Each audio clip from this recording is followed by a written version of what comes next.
រងៃនេះយើងចុះទៅតាមខេត្តទេ តើតើនឹងការទៅតាមខេត្តយើងទៅ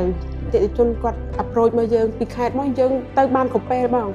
កំពតកំពង់សោមបាត់ដំបងកោះកុង សុខមានហ៎មានម្នាក់គាត់ stroke នៅកោះកុងហើយទៅដែរចាខ្ញុំគិតថាបើខ្ញុំនិយាយទៅបងក៏ស្គាល់ទៅកោះកុងនេះទៅទៅដល់ទាំងអស់គាត់សិតនិយាយឲ្យថាយើង willing to fulfill អ្វីដែលគាត់នេះទេបងយើងតែងតែព្យាយាមយើងថាយើងព្យាយាមបំពេញហើយបងគាត់ត្រូវសង្គ្រោះបន្ទាន់អីយ៉ាងសម្រាប់ការសង្គ្រោះបន្ទាន់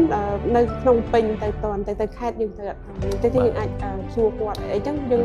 online support telemedicine ហ្នឹងប្រាប់គាត់ពេលគាត់ដឹង condition ហើយយើងរុញគាត់ថាត្រូវទៅពេទ្យឲ្យបន្ទាន់អញ្ចឹងហើយតើតើសង្គ្រោះបន្ទាន់ដូចគ្នានៅហ្នឹងក៏ដូចគ្នាដែរបងយើងចេញទៅបតាយើងស្ដាប់ condition បតាប្រាប់គាត់ឲ្យត្រៀមទៅពេទ្យបតាយើងហៅឡានពេទ្យគាត់បតាពេលខ្លះដែលគាត់មិនមែនជាអតិថិជនរបស់យើងដែលមើលជាប្រចាំខែប្រចាំថ្ងៃណាគាត់គាត់ call មកដែលគាត់ condition អញ្ចឹងគឺ team រៀបចំចេញទៅ team ស្ដាប់ពី condition ពីក្រុមគ្រួសារហើយយើងឲ្យត្រៀមអញ្ចឹងតែគឺយើងតែងតែដោះស្រាយបែបហ្នឹង